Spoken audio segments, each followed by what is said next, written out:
Bonjour et bienvenue dans ce 9e épisode, ici sur Danser avec la vie. Je m'appelle Ticia, je suis coach en développement personnel et aujourd'hui, nous ouvrons un nouveau grand chapitre dans notre exploration des émotions. Après avoir traversé nos blocages intérieurs, il est temps de nous tourner vers nos relations avec les autres. Voici le rappel des 2 premiers grands chapitres et transition vers l'amour. Nous avons commencé cette saison en explorant les émotions instinctives, celles qui sont ancrées en nous depuis toujours et façonnent nos réactions face au monde. La peur, notre instinct de survie qui nous protège mais peut aussi nous paralyser. La colère, une force brute qui nous pousse à agir mais qui doit être canalisée pour ne pas devenir destructrice. La tristesse, une émotion nécessaire à la transformation et au lâcher-prise. La joie, cette lumière intérieure qui nous motive et nous connecte à la vie. Puis, nous avons exploré les émotions qui nous freinent, celles qui nous enferment dans des schémas négatifs et nous empêchent d'avancer sereinement. La honte, qui nous pousse à nous cacher et nous fait croire que nous ne sommes pas assez. La culpabilité, ce poids qui nous retient dans le passé et nous empêche de nous pardonner. L'anxiété, une alerte qui mal maîtrisée nous fait vivre dans la peur du futur. Et la jalousie, un mélange de peur et de comparaison qui nous montre nos insécurités profondes. Mais si ces émotions nous impactent autant, c'est parce que nous ne vivons pas seuls. Nos émotions ne prennent réellement leur sens que dans nos relations avec les autres. C'est pourquoi nous ouvrons aujourd'hui un nouveau grand chapitre, les émotions qui influencent nos relations. Nous commençons ce chapitre avec l'émotion la plus universelle et la plus puissante, l'amour. L'amour est partout, il prend différentes formes. L'amour romantique, celui que l'on partage avec un partenaire. L'amour familial, le socle de nos premiers attachements. L'amour amical, ces liens qui nous soutiennent et nous accompagnent. L'amour de soi, souvent négligé mais essentiel à notre bien-être. Nous passons nos vies à chercher l'amour, à le comprendre, à essayer de le préserver. Pourtant, l'amour reste l'une des émotions les plus mal comprises et pleines d'illusions. Pourquoi certaines relations nous élèvent alors que d'autres nous brisent ? Pourquoi confondons-nous souvent l'amour avec l'attachement ou la dépendance ? Comment aimer sans perdre son identité ? Aujourd'hui, nous allons voir qu'est-ce que l'amour véritable et comment le différencier de l'attachement toxique. Pourquoi nos attentes en amour peuvent parfois nous piéger ? Et quels sont les langages de l'amour et comment les comprendre pour mieux aimer et être aimé ? Parce que comprendre l'amour, c'est mieux comprendre nos relations, nos attentes et nos blessures, mais aussi notre capacité à nous épanouir avec les autres. Installe-toi confortablement, prends une grande inspiration et ensemble explorons cette émotion qui est au cœur de notre existence. Si tu le souhaites, ferme les yeux un instant. Pense à un moment où tu as ressenti de l'amour pur.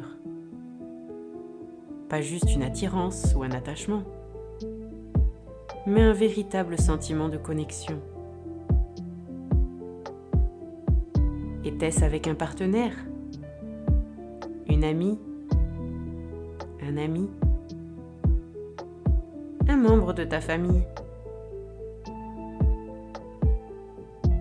Comment te sentais-tu dans ton corps et dans ton esprit ?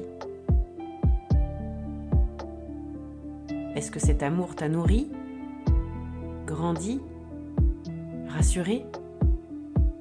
Ou bien t'a-t-il fait souffrir ? L'amour est l'une des émotions les plus puissantes qui existent. Il peut nous élever, nous rendre plus forts, mais aussi nous briser, nous faire douter et parfois même nous enfermer dans des illusions. Mais comment agit-il sur nous ? Pourquoi certaines relations nous font grandir tandis que d'autres nous épuisent ? Nous avons souvent une vision idéalisée de l'amour. On le voit comme quelque chose qui nous arrive, une force magique qui nous traverse sans que nous puissions en avoir le contrôle. Mais en réalité, l'amour influence profondément notre manière de penser, d'agir et de nous percevoir. Voici 3 dimensions de l'amour qui façonnent notre identité. L'amour reçu dans notre enfance. L'amour que nous avons reçu ou non dans notre enfance conditionne notre manière d'aimer à l'âge adulte. Un enfant qui a grandi avec des parents peu démonstratifs peut avoir du mal à exprimer ses sentiments plus tard. Nos expériences amoureuses et relationnelles. Chaque relation nous laisse une empreinte, une confiance renforcée ou une blessure à guérir. Une rupture douloureuse peut nous rendre plus méfiants en amour. Notre capacité à nous aimer nous-mêmes. Plus nous avons une bonne estime de nous, plus nous sommes capables d'aimer sainement. Quelqu'un qui manque d'amour-propre cherchera sans cesse validation et reconnaissance dans ses relations. L'amour n'est pas qu'un sentiment, c'est un prisme à travers lequel nous nous construisons. L'un des plus grands pièges de l'amour, c'est de le confondre avec l'attachement ou la dépendance. Voici 3 signes que nous confondons amour et attachement. Avoir besoin de l'autre pour se sentir complet.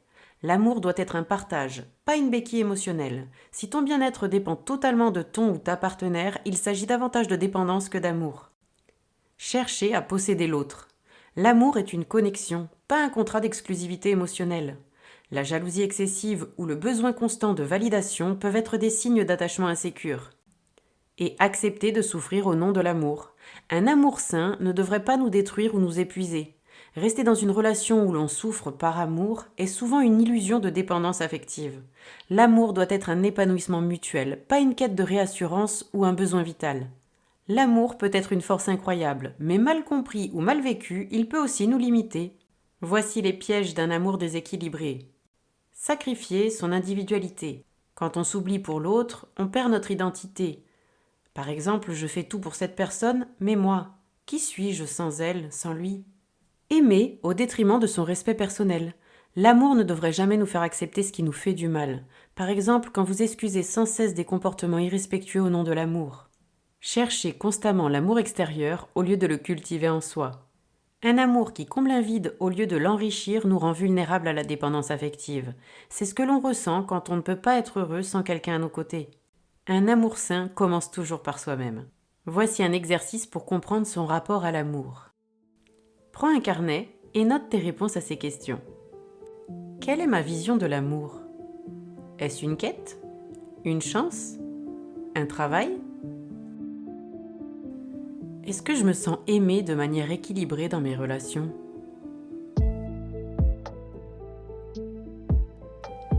Ai-je déjà confondu amour et attachement ? Dans quelle situation ? Qu'est-ce que l'amour devrait m'apporter idéalement ? Note tes réponses et commence à identifier ton propre rapport à l'amour.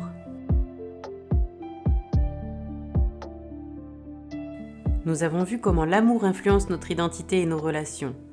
Nous avons aussi exploré les pièges de l'attachement qui peuvent nous faire confondre amour et dépendance. Mais alors, comment aimer sainement ?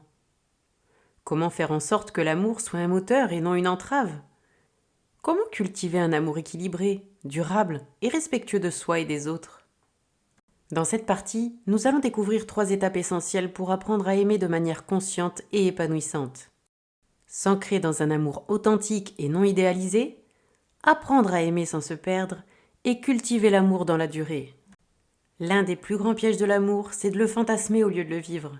Nous avons grandi avec des histoires d'amour parfaites, des récits de contes de fées où tout est fluide, magique et évident. Mais dans la réalité, l'amour est imparfait. Il demande du travail, de la communication et de la maturité émotionnelle. Voici un exercice express pour déconstruire l'amour idéalisé. Écris ta vision idéale de l'amour. Par exemple, dans un couple parfait, il n'y a jamais de dispute, tout est naturel et fluide. Compare avec la réalité. Est-ce que cet idéal est réaliste ? Est-ce que l'amour peut être stable tout en ayant des désaccords ?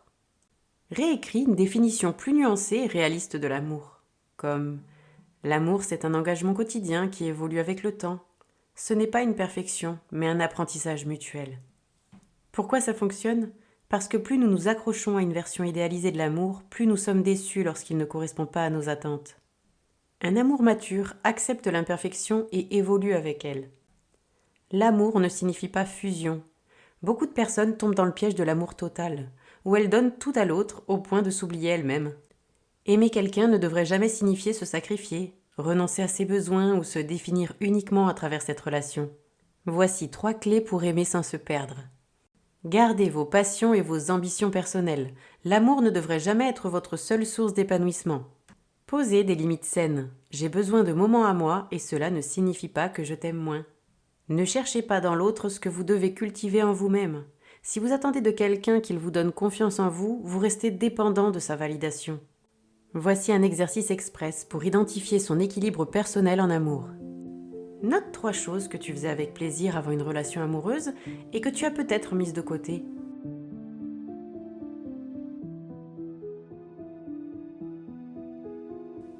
Demande-toi si tu continues à les faire ou si l'amour a pris toute la place.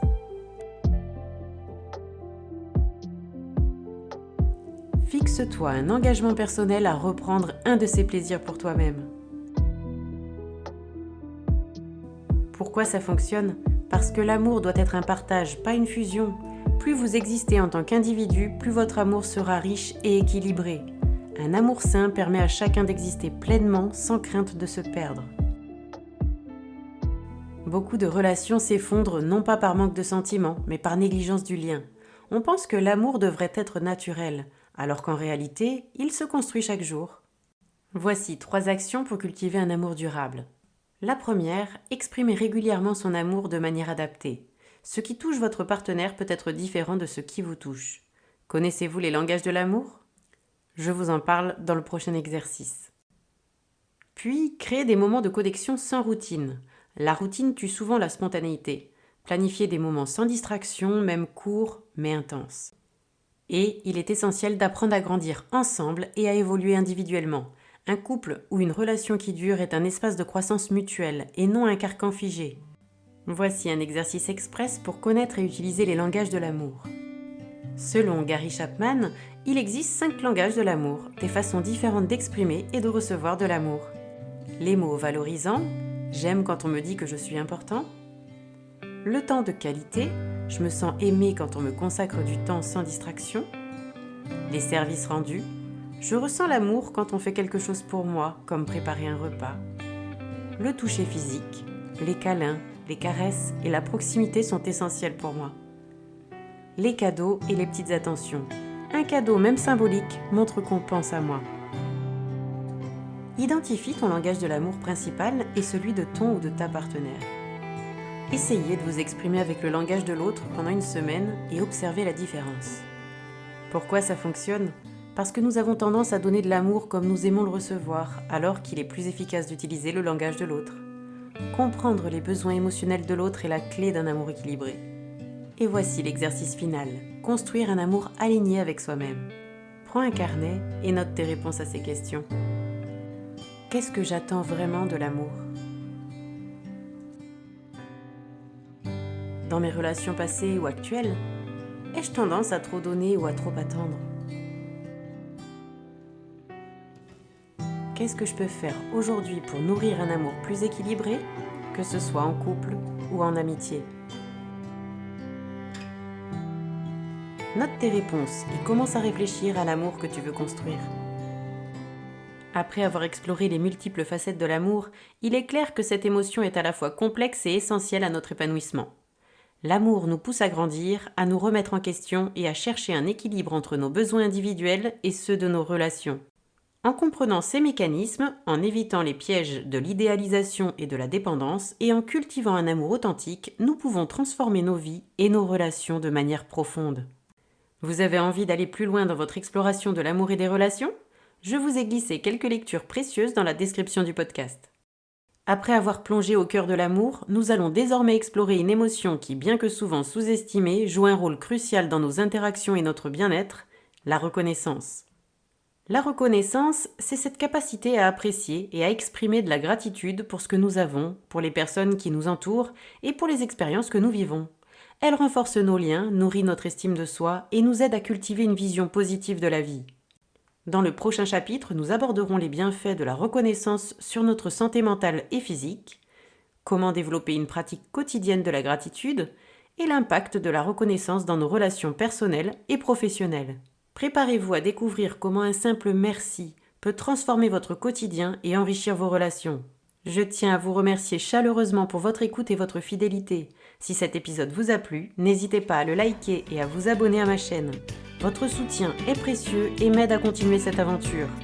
À très bientôt pour une nouvelle exploration au cœur de nos émotions et de nos relations.